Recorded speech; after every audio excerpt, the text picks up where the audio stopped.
What is going on, guys? I'm Tubby. Welcome to the WWE Hell in a Cell pay-per-view review, highlight, showcase, all that. I'm not going to give necessarily my opinions on it. The full breakdown of this will go on itsjustwrestling.com, my website and my podcast, and that'll go over on iTunes and itsjustwrestling.com, so feel free to go over there and check it out. So let's cover the results. Straight in order of the pay-per-view tonight. It started off with a kickoff show between Damien, Sandow, and Kofi Kingston. I actually didn't get to watch this match, unfortunately, when they announced that Big E was pulled because of Curtis Axel's injury. I didn't really care. Damien Sandow wound up defeating Kofi Kingston. And once that happened, I knew there wasn't going to be a cash-in because, you know, whenever he's teased it, it hasn't happened. So I expected him, by him not being announced at all, to cash in. But because he was on the pre-show, I thought, you know, he's not going to cash in. The first match of the night was one hell of a contest, which kind of set the pace for the night, and unfortunately, I think doomed it a little bit. Cody Rhodes and Goldust put on one hell of a show and beat the Shield and Roman Reigns. In the end, Cody Rhodes went for a disaster kick on Seth Rollins. He was caught in midair, and this is right after everybody hit their finishers and kind of cleared the ring. And Seth Rollins caught him. He had him up. Cody jumps off. Goldust hits him. Crossroads. Awesome crossroads sell by Seth Rollins. And Cody Rhodes and Goldust are still tag team champions, which I'm all for. I thought the match itself was absolutely amazing. They made the Usos look good, it made the Shield look good, and it made Cody Rhodes and Goldust look good. You had Fandango and Summer Rae got put in a match against the Great Khali. Obvious time constraints. They needed time filler, I mean. And honestly, we got to see Summer Rae wrestle on a pay-per-view, which I was okay with. She wound up beating Natalya by a roll-up pin. And hey, if I get some more Summer Rae wrestling, I'm all for it. So, Big E Langston versus Dean Ambrose. I was really disappointed in this match. It actually went on a little longer, about an 8-10 minute match. It wound up going to a countout. Dean Ambrose lost, but he still retains the title due to countout. And you know, it is what it is. I think it's the right decision. I think Curtis Axel's title is the one that Big E should have took, not the United States Championship. So I'm all for it. CM Punk beat Ryback and Paul Heyman. CM Punk comes out to the ring. Ryback comes out. Paul Heyman is nowhere to be found. He comes out on a lift car, and he's dropping a promo on CM Punk. He rises to the top of the Hell in a Cell. He stayed up there for the whole match. Ryback and CM Punk went at it in a match I honestly didn't really care for. It just, to me, I was waiting for the Paul Heyman thing. In the end, CM Punk hit a GTS. And after he hit the GTS, he went for Paul Heyman, and he brought a kendo stick up with him, and then he beat him with a kendo stick a bunch, just like he did at the last pay-per-view, and hit a GTS. So ending Paul Heyman is apparently a GTS, and, you know, I don't know. I'm a little bummed by the finish. You know, I wasn't expecting him to, like, throw him off the cell or anything.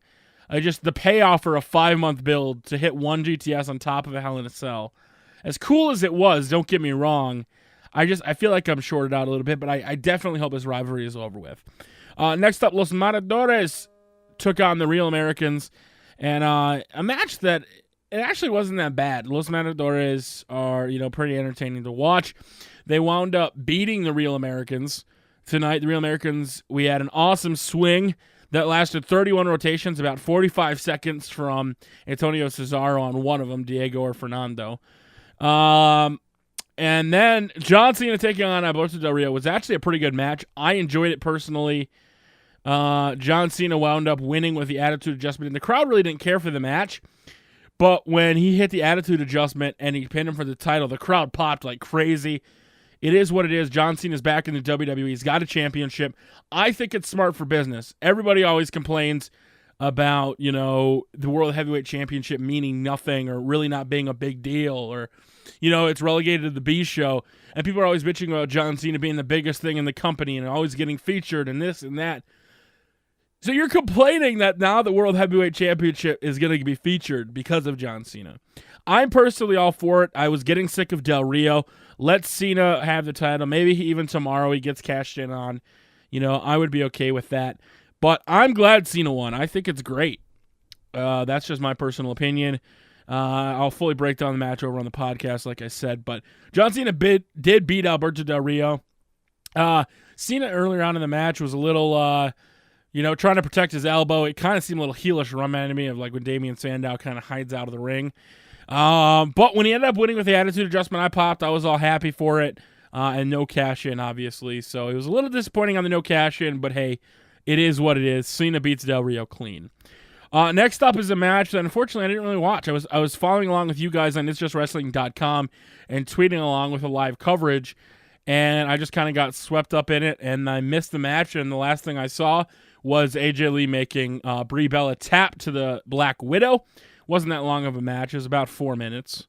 Went longer than the mixed tag match earlier, so I guess that's a good thing. So AJ Lee retained the title. Where they're going with it, I don't really know. I'm all for it. I still love AJ. I think she's one of the best divas in the division. I think her problem is she doesn't have any competition. Summer Rae got into wrestling tonight. Hopefully you have Paige, other divas coming up soon that'll potentially be in that spot. And, I'm looking forward to it. And last but not least was Randy Orton versus Daniel Bryan. One hell of a cage match. The Hell in a Cell.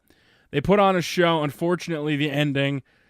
Near the end, HBK went to make a 3 count, and apparently it wasn't up to Triple H's satisfaction. He came out and he was asking, what are you doing? And they start arguing. Randy hits a big move in the ring to pin Daniel Bryan, and HBK goes rushing in. He kicks out. It calls Randy to argue with him. They all kind of got into it.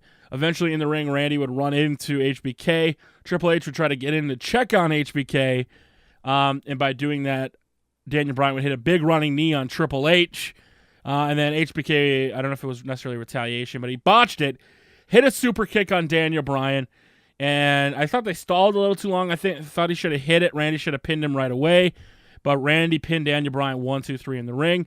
It's the pay-per-view go off air with Triple H celebrating with Orton, and, Triple H looked like he was beat up. So, it doesn't look like they're going to give the title to Bryan. I'm disappointed. I don't want to see this match go on another pay-per-view. I really, really hope they don't go to Survivor Series. I really don't.